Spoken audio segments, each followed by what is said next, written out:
check. 2 grand? All right, I'll call the 2 grand. I'll gamble. Don't splash them. What? Bets? Big Daddy. He's sitting right beside you. Oh. I flopped the nuts straight. Tentang seorang pemuda dengan skill bermain judi poker yang sangat epik, tapi ambisinya untuk menjadi pemain poker profesional sempat menghancurkan kehidupannya. Ya, walaupun ini film tentang perjudian, tapi kalian jangan sampai ikut-ikutan ya, karena banyak dampak negatif yang terjadi akibat permainan ini. Seperti biasa, langsung siapkan kopai, udut, kita seruput bareng-bareng yuk. Mantep.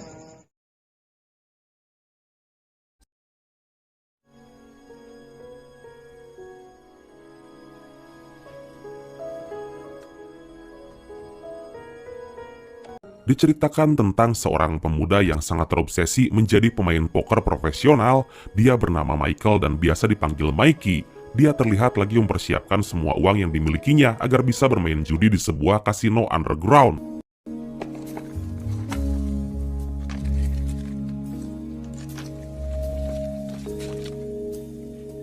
Mikey merupakan mahasiswa jurusan ilmu hukum yang bercita-cita menjadi seorang pengacara. Hingga singkat cerita dia pun sampai di kasino ternama itu. Dan ternyata tempat itu milik seseorang berdarah Rusia bernama Teddy yang dijuluki KGB atau nama agen rahasia Rusia. Karena emang dia merupakan seorang mafia Rusia yang menetap di kota New York dan punya banyak koneksi. See, I learned how to win a little at a time. 30,000. Night. No? What? So, you're setting the apple. The KGB is connected all the way to the top of the Russian mob. Di sana Mikey menukarkan seluruh uangnya dengan chip poker berniat bermain satu meja dengan Teddy, yang terkenal sebagai pemain poker kelas berat yang sulit dikalahkan. Walaupun saat itu Mikey sempat diperingati oleh seorang legenda poker di kota New York bernama Knis agar jangan mempertaruhkan seluruh uangnya.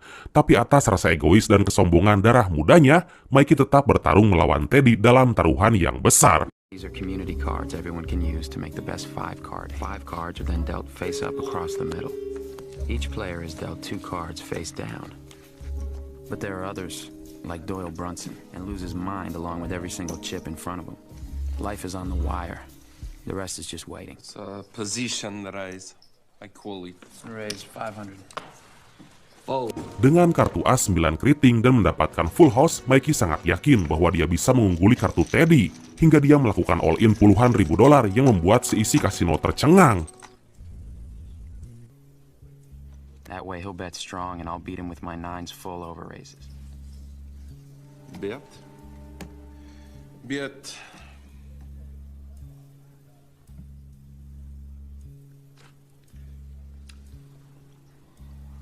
I'm gonna go all in because I don't think you got the spades. Tapi ternyata Teddy mempunyai kartu yang gak disangka-sangka.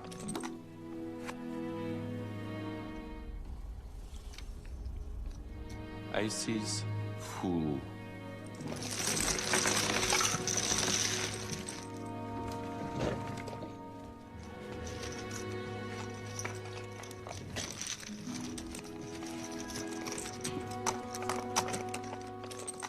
Akhirnya di malam itu pun Mikey mengalami kekalahan terburuk dalam hidupnya karena semua uangnya habis nggak tersisa. Dia pun langsung bertekad berhenti bermain judi dan Mikey minta bantuan Knis untuk bekerja padanya dengan menjadi sopir pengantar barang. See, I had this picture in my head. They end up humping crappy jobs on graveyard shift laying to my right, playing in the World Series of Poker. Mikey sengaja mendatangi sebuah acara khusus yang diadakan oleh para dosen, hakim, dan profesor di kampusnya, yang ternyata mereka juga punya kebiasaan bermain judi di kalangan teman sejawat. Mikey pun memperlihatkan skillnya saat dia membantu dosennya yang bernama Abby dengan skill membaca kartu pemain lain. The fuck you know what we all got. Well, you were looking for that third 3. He made his 2 pair, but he knows they're no good. Folded it on 4th Street, and now you're representing that you have it. But he came up short, and Mr. Eisen is futilely hoping that his queens are going to stay. Oh, come on. He's good enough to win. Take it down. Kiss my ass. Kiss my ass. Smart kid. I like the kid. Good Singkat cerita, 9 bulan berlalu. Seperti biasa, Mikey pulang dari aktivitas kerjanya. Ternyata di rumahnya dia hidup dengan teman kuliah satu jurusan sekaligus kekasihnya yang bernama Joe. Mereka hidup dalam situasi kumpul kebo hingga Joe sangat mengetahui sifat dan karakter Mikey. What kind of job is that gonna be, Mike? I mean, as long as they don't fuck up moot court, I mean, I think the job's mine. Writing an opinion on high-stakes poker? Joe sangat membenci Mikey yang sejak dulu nggak bisa berhenti bermain poker.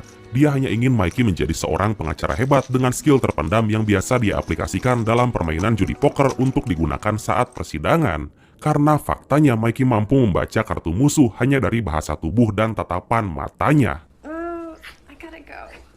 Baby, I didn't even play. Di hari itu pula, Mikey meminjam mobil Joe untuk dipakai menjemput sahabat lamanya yang akan bebas dari penjara esok hari. Dan dari sinilah sebetulnya awal mula permasalahan terjadi, karena diketahui sahabat Mikey yang bernama Murphy atau Worm merupakan seorang pecandu judi yang sangat akut. That's why they took me. Enjoy your time. Worm's dad did the grounds when he wasn't too fucking drunk. They hauled him up before the school board offered him a deal.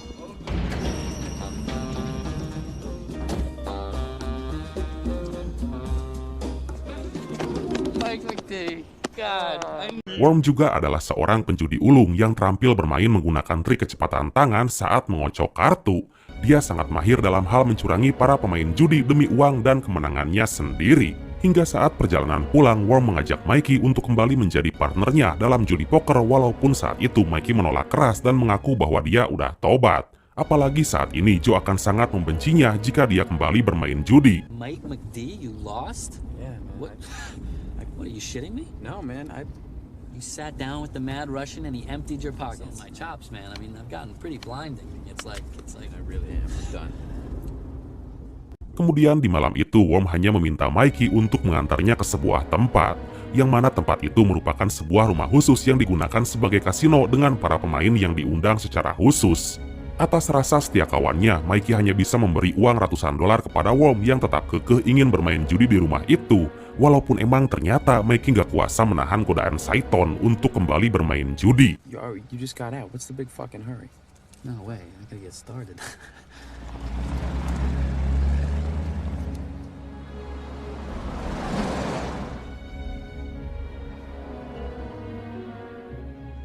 Mikey pun langsung disambut oleh seorang wanita bernama Barbara yang menjadi penyelenggara di sana. Mereka pun bermain dalam satu meja dan saling bekerja sama demi bisa meraup uang dari para musuhnya. Oh yeah, Got all the old school tricks, stuff that would never play in the city. I'm gonna make it 5. I got the boat. A few times I have to fold the case hand just so it won't be obvious. enjoy it, you secret handshaking assholes. I got the full house. I got the queens over the aces. Come back anytime. Your money's always good here. Akhirnya di malam itu mereka berhasil mendapatkan uang sebanyak $1.200 dan memberikan kesepakatan fee kepada Barbara sebanyak 25%. Karena emang faktanya Barbara ikut terlibat dalam permainan judi yang curang ini. Kemudian Mikey berniat untuk pulang, tapi saat itu Worm kembali mengajak Mikey ke sebuah tempat hingga dia nggak bisa menolak. Walaupun dia tahu bahwa Joe akan sangat marah karena semalaman ini dia nggak pulang. Ternyata Worm kembali mengajak Mikey untuk menemaninya bermain judi di sebuah klub kasino ternama di kota New York. Walaupun saat itu Mikey mampu menahan hawa nafsunya dan segera pamit agar bisa pulang ke rumah. 2044 rotation is the only. So you guys gonna play? Hell yeah, we're gonna play. Jesus, what a fucking waste. Masalah besar datang saat Mikey kembali ke rumah. Dia harus berbohong kepada Joe yang saat itu mencurigai Mikey telah bermain judi. Tapi insting wanita emang gak usah diragukan lagi. Walau bagaimanapun laki-lakinya berbohong, akhirnya ketahuan juga. Aduh.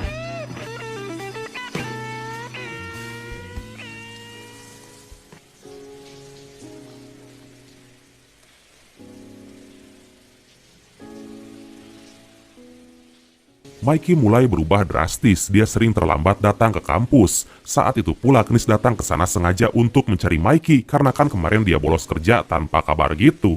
Tapi kedatangan Knis ke sana ternyata hanya untuk memberitahu Mikey bahwa sahabatnya Worm saat ini lagi dalam pengawasan mafia Rusia karena diketahui dari semalam sampai detik ini Worm lagi bermain judi dengan 2 orang pemain berdarah Rusia. You can shear a sheep many times. This is a lesson Worm's never bothered to learn. Gotta bet my tickets. Stop speaking fucking Sputnik, you understand? Mikey yang mengetahui hal itu langsung bergegas untuk menemui Worm karena selaku sahabatnya tentu aja dia sangat care. Dan saat Mikey berhasil menemuinya di meja judi, saat itu Worm lagi asik berjudi dengan 2 orang Rusia bernama Roman dan Maurice, hingga dia langsung mengajaknya keluar dan memberikan peringatan atas apa yang terjadi saat ini. Stop worrying so much, okay? Taught me all the angles, all right? But I'm not the guy with my nose open. What do you think long term, all right? I want you to think long term. He's smart. It's Roman and Maurice. They're Russian outfit guys. Dia juga memerintahkan Worm agar mengalah dalam permainan judi melawan orang-orang Rusia itu. Karena itu semua demi keselamatan dan nama baiknya juga. Tapi dasar si tangkurak Worm yang gak bisa diomongin, dia tetap kekeh pada pendiriannya untuk bisa mengalahkan siapapun di meja judi walaupun dengan cara yang curang. I don't know, I can't dump to these guys. You got to. Kemudian setelah itu Mikey langsung mencari Joe yang terlihat menghindar karena dia merasa kecewa saat menemukan uang hasil judi di sakunya. Dan atas hal itu pula Mikey pun bicara jujur bahwa emang dia kembali bermain judi hingga mereka pun bertengkar. Last night I sat down at this card table. You just told me you felt alive for the first time at a fucking card I table. felt alive for the first time since I got busted at KGB. Sementara di tempat lain, Worm saat itu ternyata memutuskan untuk meminjam uang kepada pengurus kasino sebanyak $10.000, yang ternyata uang itu akan dia gunakan untuk membayar hutang kepada seseorang bernama Grama. Alright, so it's 10 grand total. Ternyata Worm selama ini punya hutang sebanyak $15.000, dan faktanya saat ini hutangnya bengkak menjadi $25.000 akibat akumulasi bunga. Dia pun terlihat kebingungan karena tahu akibat yang akan dihadapi jika dia nggak bisa membayar hutang itu.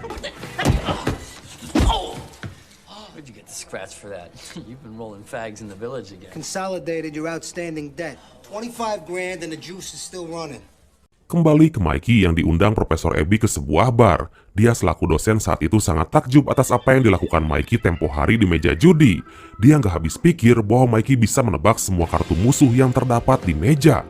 Dia juga membuka sebuah rahasia tentang dirinya selama ini, yang ternyata Profesor Abby adalah seorang anak yang diasingkan oleh keluarganya sendiri gara-gara dia nggak mau menjadi seorang rabi Yahudi. Semua itu dilakukan bukan tanpa alasan, karena selama ini dia telah mempelajari kitab sucinya secara fasih tapi nggak berhasil menemukan Tuhan di sana.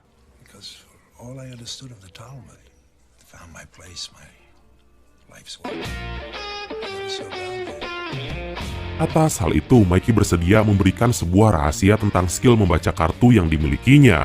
Ternyata semua itu mampu dia lakukan atas pengamatan dari berbagai hal, mulai dari gestur, tatapan mata, hingga perilaku musuh saat berada di meja poker.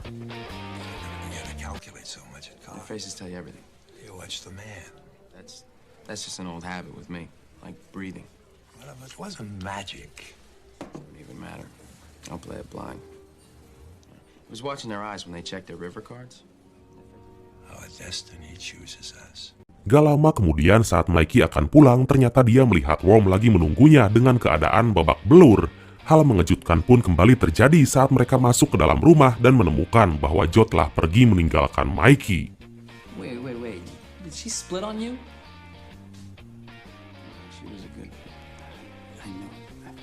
I always told her she'd be a good card player. I know exactly when. Mikey pun merasakan kesedihan yang sangat mendalam, tapi berbeda dengan Worm karena dia menganggap bahwa wanita merupakan penghalang dalam hobi dan kecintaannya terhadap permainan judi poker.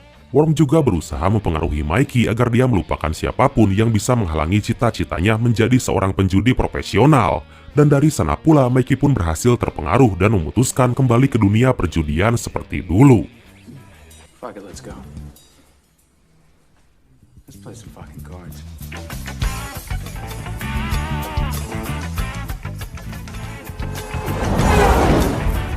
Mereka pun berniat pergi ke New Jersey untuk mendatangi kasino terbesar di sana.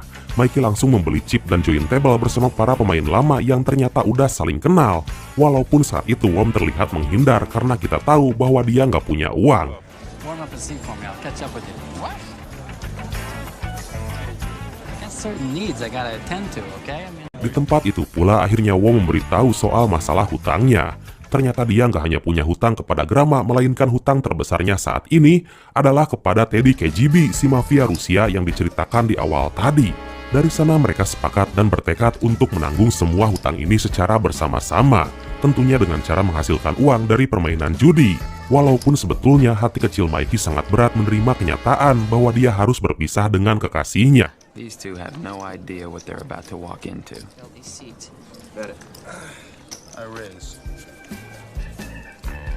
All the luck, facial tics, nervous fingers. They wear their tells like signs around their necks, a hand over a mouth, the way a cigarette is smoked.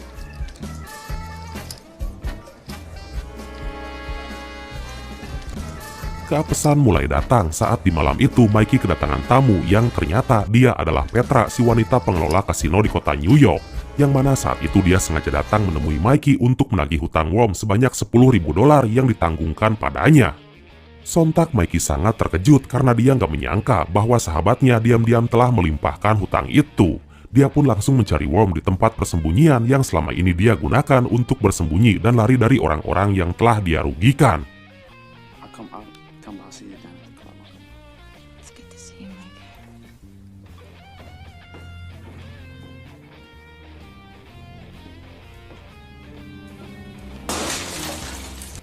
Di sana Mikey sangat marah karena Worm selama ini selalu melibatkannya dalam masalah besar. Tapi di balik itu semua, Mikey selalu mendampingi Worm dalam keadaan susah sekalipun, hingga dia kembali luluh untuk bisa mengeluarkan Worm dari masalah ini. What do you want me to say? Those were wild times. You were there too. I was really up big. You gotta be kidding me. I mean, I think I'm getting you out of Hawk. I find out I'm $7 grand in. Just, what do you want me to say? It's fucking embarrassing, all right? I mean, you're really jamming me up here, man. $7 grand. I'm sorry, okay? I'm sorry about the money. I should have told you. Keesokan harinya Mikey memaksa Worm untuk menemui Grama. Mereka sepakat untuk datang secara baik-baik demi niat mereka membayar semua hutang Worm. Tapi rasa respek Grama harus hancur gara-gara ulah tengil Worm yang selalu membuat masalah. Can't let them get away with us. They think they run the place. $5 grand in a week, and you keep the juice going. I need your fucking charity like I need your cock in my ass. Hey, shut it. Would you okay? shut the fuck up? Shut up. It's Hey, too fucking listen. He's good for it. He's good for it. Mereka pun kembali berusaha memperbaiki suasana. Dengan berbekal modal uang seadanya, mereka sepakat mendatangi kasino-kasino kecil untuk bermain judi, demi mengumpulkan uang yang lebih banyak dan bisa bermain di kasino yang lebih besar. Mikey merasa Worm selalu mengacaukan permainannya. Walaupun akhirnya Mikey berhasil meraup kemenangan demi kemenangan hingga berhasil mendapatkan uang yang lebih banyak. Worm pun mengajak Mikey untuk pergi ke sebuah kasino yang lebih besar lagi. I love the Cameroon wrapper on this baby. Nice. Small. Good bases. What do you got? Well, I have what's known as the wheel. Get up, we're out. We're done, come on. Dan ternyata tanpa diduga kasino itu merupakan tempat berjudi para polisi yang biasa pergi ke sana setelah mereka gajian. Kemudian dengan trik yang telah direncanakan, akhirnya Mikey berhasil masuk dengan cara berpura-pura menjadi saudara pemain senior di tempat itu. Help you? Yeah, I'm looking for Sean Fry. Jesus. Yeah, right over there in that cap. Sementara Worm disuruh pergi ke tempat lain karena Mikey nggak mau dia mengacaukan permainannya lagi. Hingga akhirnya Mikey berhasil menemui seseorang bernama Sean Fire yang merupakan pemain senior yang sangat disegani di sana. Atas penyamaran yang sangat epik, akhirnya Mikey dipersilahkan untuk join table bersama polisi-polisi itu. Mikey disambut dengan welcome oleh mereka dan berhasil memenangkan permainan demi permainan. The rule is, the nicer the guy, the poorer the card play. Morning can't get here soon enough. And these guys, despite being cops, are real sweethearts. Hingga tiba-tiba seseorang datang untuk mengantarkan tamu, yang ternyata dia adalah si tangkurak Worm. Dia nggak bisa menahan hawa nafsu untuk ikut bermain judi di meja itu bersama Mikey, hingga Worm berhasil memberikan kemenangan kepada Mikey dengan skill kocokan ajaibnya. Mikey berniat mencegah kecurigaan dengan cara terus-menerus menyerah saat dia mendapatkan kartu bagus dari hasil kocokan Worm. Tapi saat itu seorang polisi melihat trik licik yang dilakukan oleh Worm, hingga semua mengetahui bahwa mereka bekerja sama dan bermain curang. Aduh. Ace checks. Late night rally. 4th Street. Hold on there a Whoa, fucking easy, second. easy. What are you doing? This son of a bitch is base stealing. Caught a hanger, Sarge. Gang here. A what?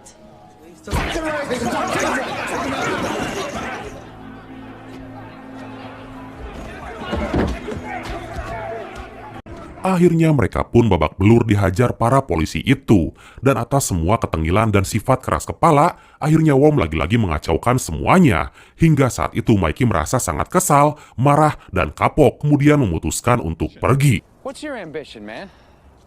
Tell me, I don't know. What is it? Why different, huh? What makes you so fucking special? I'll see when I see it. No, you don't think. No, I don't think like you. You act like you're the only one in the world with any fucking ambition.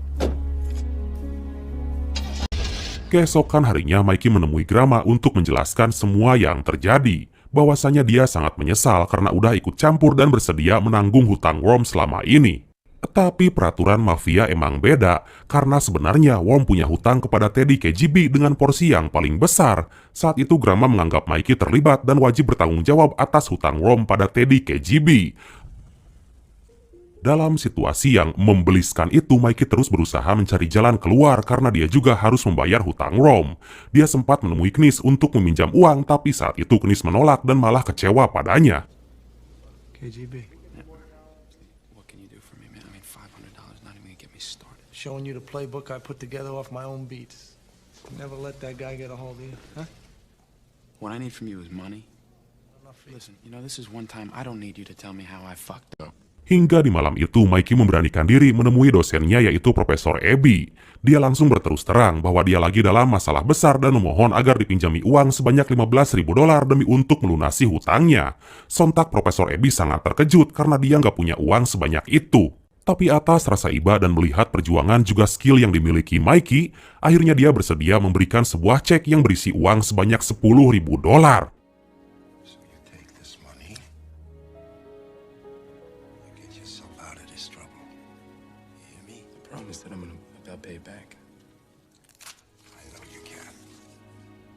Tanpa nunggu waktu lama, Mikey langsung mendatangi tempat Teddy di kasino underground-nya.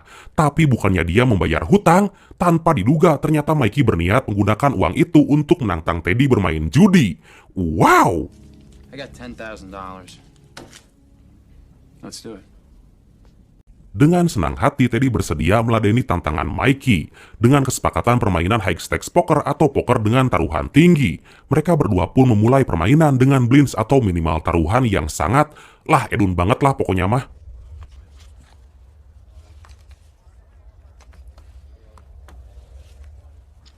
Alright. Says the key to no limit is to put a man to a decision for all his chips. 5,000. Dalam permainan itu, Mikey terus mempelajari gestur dan kebiasaan Teddy saat bermain, termasuk kebiasaannya memakan Oreo dengan cara yang berbeda, hingga dia bisa membedakan jelek atau bagusnya kartu Teddy hanya dari melihat cara dia memakan Oreo. Won't be pushed around. Take it down. Akhirnya singkat cerita, Mikey berhasil mengalahkan Teddy. Dia mendapatkan $20.000 dari hasil permainan itu. Hingga kemudian Teddy menyuruh Grama untuk mengambil kembali chip itu demi melunasi hutang Worm sebanyak $15.000. Walaupun Mikey masih punya lebih sekitar $5.000. On the turn, you got lucky there. Grandma! Proud and good. I'll take what's ours. Kurz, maybe we check with one other guy. Tapi saat dia akan pulang, ternyata Teddy terus memanas-manasi Mikey dan menyebut bahwa sebetulnya dia belum kalah, karena masih punya keuntungan atas kekalahan Mikey tempo hari sebanyak $35.000. Dari sana Mikey tersulut emosi dan kembali mengambil chip itu dari Grama untuk kembali bermain bersama Teddy KGB. Dengan taruhan double di pertandingan itu, mereka betul-betul mengeluarkan seluruh kemampuannya secara all out.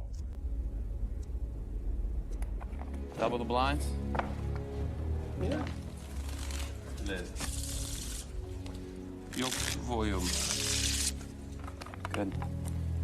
Feel free to reload. Termasuk saat Mikey mendapatkan kartu 2 pair as dan 5, tapi harus menyerah karena dia tahu bahwa Teddy punya kartu strike.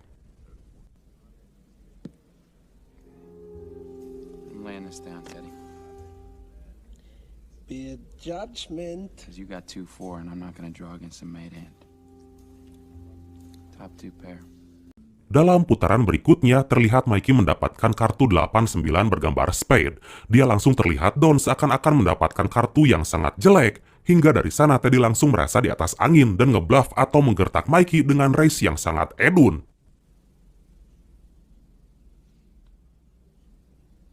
Check. $2 grand? Alright, I'll call it $2 grand. I'll gamble. Don't splash the pot. Mikey tahu bahwa Teddy punya kartu pair as sementara dia telah mendapatkan kartu strike. Hingga saat kartu terakhir dibagikan, ternyata itu adalah kartu as hingga Teddy punya kartu tris as. Dari sana Mikey tetap tenang dengan tidak menaikkan taruhan dan hanya cek aja. The pot. Bits. Big Daddy. Teddy pun langsung masuk ke dalam jebakan yang diharapkan Mikey dan melakukan all-in. Hingga kemudian... He's sitting right beside you. Oh. I flopped the nut straight. Motherfucker! That is it! That's it. Motherfucker! You chick! He trapped me! Akhirnya Mikey berhasil memenangkan permainan itu dengan kartu strike di tangannya. Hal itu membuat Teddy KGB marah besar karena dia merasa udah dijebak. Tapi kemudian dia pun memutuskan untuk bermain gentle karena emang Mikey menang secara fair dan tidak melakukan kecurangan. He beat me. Straight up.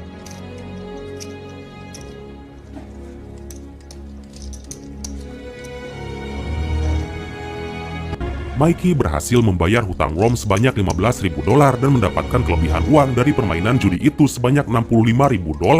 Dari sana pula dia pun langsung berniat untuk membayar uang pinjaman dari dosennya dan dia menitipkannya kepada Joe, mantan kekasihnya sendiri. Look like hell. Well, didn't want to wake him up. It's still a little early. Figure there's nothing left for me here. So you're out of here, huh? Joe tahu saat itu Mikey punya uang yang banyak dari hasil bermain judi. Dia juga mengetahui bahwa Mikey memutuskan untuk keluar dari perkuliahan dan berniat mewujudkan cita-citanya, yaitu pergi ke Las Vegas bermain poker di sana dan menjadi pemain WSOP atau World Series of Poker. So where you headed? I'm going to Vegas. First prize at the World Series of Poker is $1 million. Vegas, huh? Yeah. Good luck, man. Tamat. Judi, meracuni kehidupan. Oke, dan pesan yang bisa kita ambil dari film kali ini adalah jangan coba-coba bermain judi kalau hidupmu nggak mau penuh dengan masalah seperti yang dialami si Mikey. Karena sekecil apapun dan dalam bentuk apapun, permainan judi tetap aja dilarang. Ya, seperti kata Bang Haji Roma Irama, judi itu hanya menjanjikan kemenangan. Yang kaya bisa menjadi susah, apalagi yang miskin. Oh. Terima kasih yang sudah menonton video ini dan selalu dukung channel ini dengan klik tombol subscribe dan nyalakan loncengnya. Tetap kalem mesem kersane ati ayem. Wassalamualaikum warahmatullahi wabarakatuh.